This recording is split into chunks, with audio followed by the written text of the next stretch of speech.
Hello in the Good Company podcast. Anna Malus Kitzman here, coming from the throne. In the Good Company podcast, oh my God, I can't believe it's 4 years, I think. 3, 4, almost 4 years. It's all about growth. It's all about healing. It's all about stories, sharing stories of inspirational people. It's all about um, sharing stories of inspirational companies, personal stories of healing and growth, any tricks, any tips, basically being in a great company. I'm playing with the light. I'm trying to figure out light here. And I also forgot about my mic. And 4 years. I forget about Mike. Just me for you. Anyway, today episode inspired by latest, I believe like since December, so like 4 months of my life. But it's all about self-confidence and this idea and this moment when your self-confidence grows to the healthy level. We are not talking about, some people who are out there who are just like overly confident, not healthy confident, no self-reflection at all. I'm talking about like this healthy confidence developed through healing, through therapy, etc. So I was thinking lately when I was driving in car that, the more like I had this moment that I felt so good and juicy and gorgeous, and not physically, but also mentally. And with everything I do, I felt so happy and so at peace with certain things that don't work in my life. And may need to change sooner than later. And I just felt so good. And those are the moments when just like, like this tippy toes, like it's like the universe is smelling it, that you are just so in such a good vibe. And it sends you the situation, these people, this coincidences that really poke at this confidence, at this self-love. And this has literally happened to me recently, like every single direction. Like somebody, there was like plenty of people, like one after the other person I made one day was rude to me, or disrespectful or mean or just dismissive. And then something that I was a part of got canceled. I think I mentioned it before. And then somebody ghosted me, and then somebody was not responding to, like, I asked family member questions, important questions, and they just like dismissed, did not respond to me. And then somebody, like, I've set the boundary and I asked somebody, please, hey, before you visit, can you call first? Because I am not feeling fully like safe with that person. And of course, like, no phone call show up.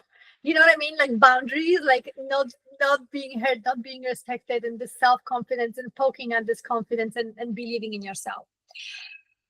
And I noticed that the better you feel, the more of those situations happen. The good news is that, we all, and I have tools I want to share with you and things I do to kind of don't get it into me too much, right? So when those situations happen, I always, in any situation, right? Like I always allow myself to feel my feelings. So that's first. Like, it's not about suppressing it. It's not about pretending that it doesn't bother me. I'm so confident. No, I can't be confident and I can't feel my feelings. So feel it, obviously not dwell in it, but feel it like, hey, I am really mad and sad that this person crossed my boundary. I ask that they are not to cross, right? I am really sad and rejected that this person ghosted me, right? Allow this to go through, to digest, sit with it for a minute, name it where it's in your body. That's how we feel our feelings. I learned it in my 40s, by the way. So that's good news. So that's so important, because if we repress it, it will come up this way or the other. Worst case scenario, sickness wise, but it will come up sooner or later if we don't allow it through. So feeling your feelings without acting on it, right? Like if you are angry at somebody, be angry, feel it, but let's not hit them or hurt them, right? All the feelings are good if we don't act on them negatively. Then the second thing is, whenever you have a chance, communicate your needs, communicate your feelings, communicate your hurt, your boundaries. And what is very interesting is that sometimes it's important to communicate for sake of communication. So it's not about, I learn, really this person hearing you, because they may never hear you, and that's just road without exit. But you voicing it, you communicating your needs, communicating your feelings, and your side, I feel like on our side, when we do that, it's very healing, and it's allowing the situation to diminish, right? To be less triggering and less activating to us. And it also builds our confidence, right? When we voice our feelings, when we voice our needs. So communication, if possible, even if it's one-sided, even if you never get response, which often happen, like uh, it's so important to just voice your needs, your feelings, and what your boundaries are in situations like this. um Hopefully you can do it in a peaceful and uh, nice manner. um the other thing is, my friend reminded me not to take these things personally, right? Like the other thing is, if somebody ghosted you, somebody is not responding, they may be going through something. There may be something in your life, in their life, that is happening, and you may not be aware. So don't take it personally. And don't and try to think about it from that perspective, right? Like, I always try to think about, okay, maybe something happened there, maybe there's some kind of issue. And also it's important to remember that only hurt people, people who are happy, people who are genuinely aligned in their life, fulfilled, grateful for their life. There's no reason for them to hurt, to cross your boundaries, to ghost you, to try to suck your energy out, to not support you.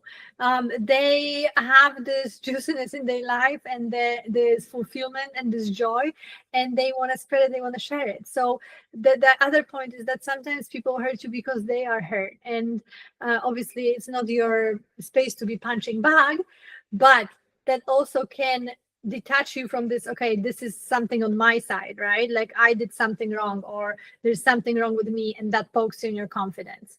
So that's very important. Meditation always and forever. And in this point, it's really good because it helps you calm your nervous system down. It helps you calm your thinking. Like we may be thinking like, oh, what is this about? Like, why did they do that to me? Why did they cross that boundary? Why did they not responded to me? Or why did they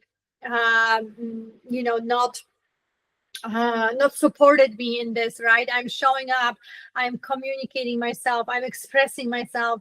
And for example, like for a couple of years ago, I had this moment with this podcast, that I was, before it started growing, that I was like, oh my God, I finally found something that I love so much. Obviously, am I 100% great about it? No, but I'm learning, but I am sharing. And like, the intention behind it is to bring interesting people, to share any tips, any tricks that are on my healing journey, so we can together heal further, and or just show joy of life and interesting how life is interesting. And then I had like zero support. I sent one podcast to my good friend, and it was a really interesting one, and I think was very important one about perimenopause and Ayurvedic approach to it. And we are all approaching this age, and she said like, oh, I never listened to it, and it was just so painful to me. But again, I didn't want to take it. I decided not to take it personally. It's her thing. Like if I was a friend, I would support it, right? I'll be like, of course, I'm going to listen to it. I'm going to look at it or whatever. But and at that point I really had to work through it and be like, and focus on, okay, what is this? Am I doing it for likes, or am I doing it from generosity of my heart and generosity of my spirit? And my intention are to share and to enjoy what I do and share anything along the way that may help others, that may inspire, that may um, further their growth, um, or healing. And from that point on, a couple of years ago, I really stopped focusing. I don't even look at numbers. I stopped focusing. I focus only on what I bring to the table in this podcast, for example.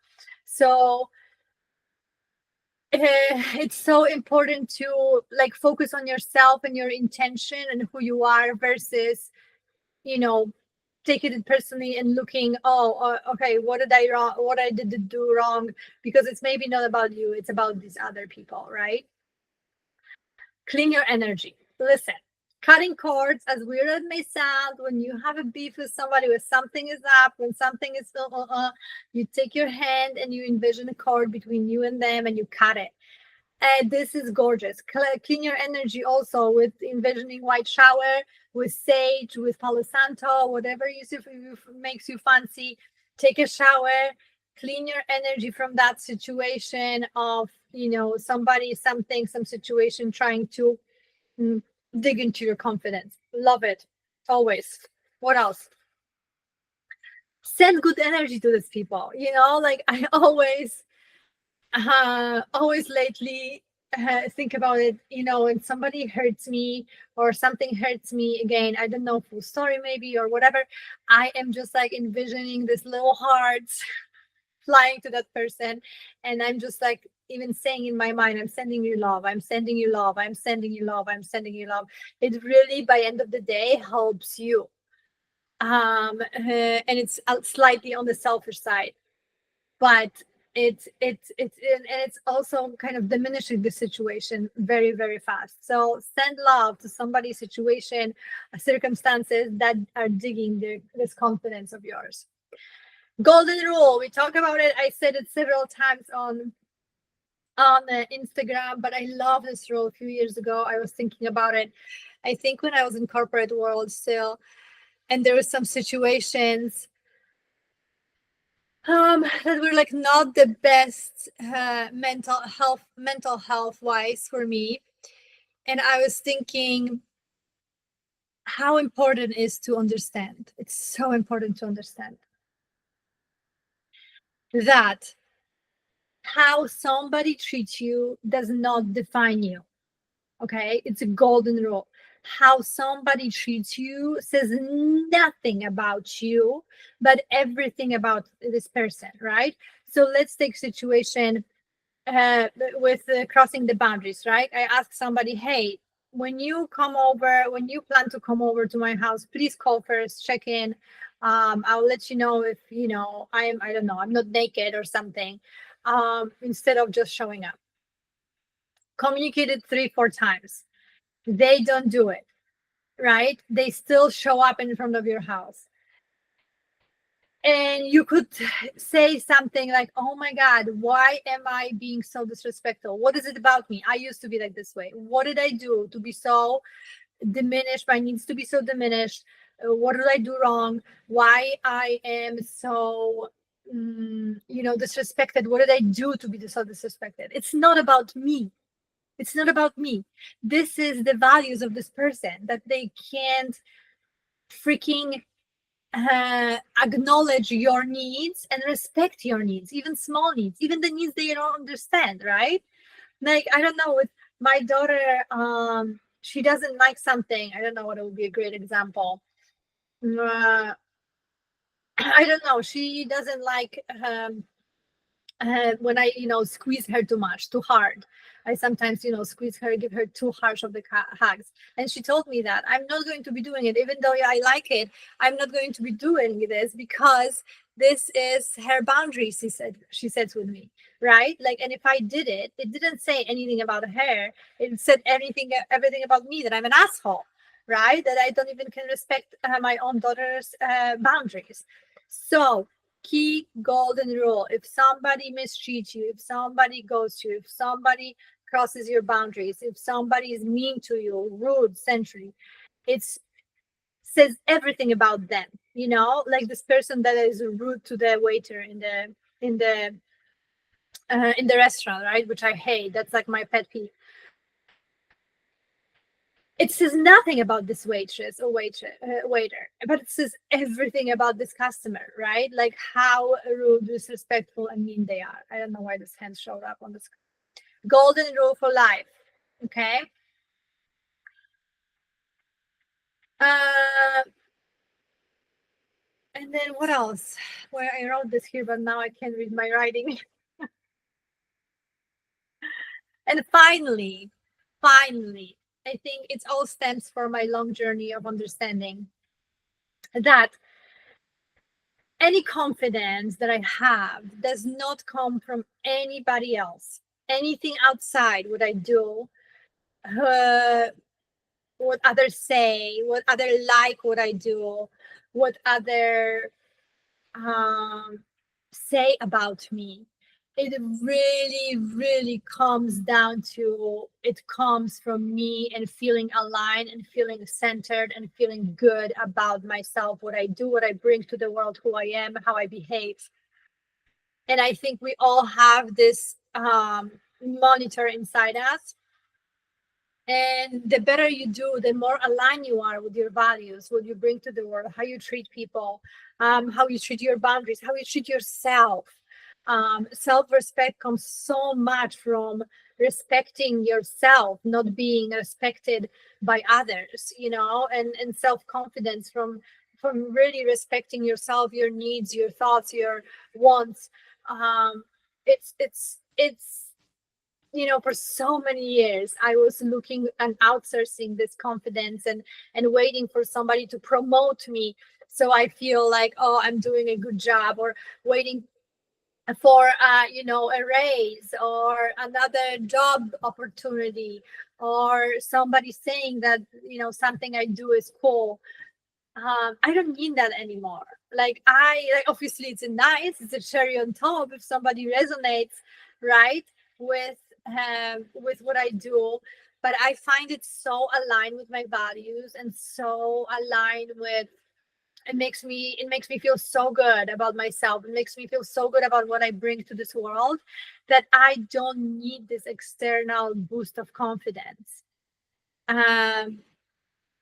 Is it nice? Of course it's nice, but but it's not the key. I think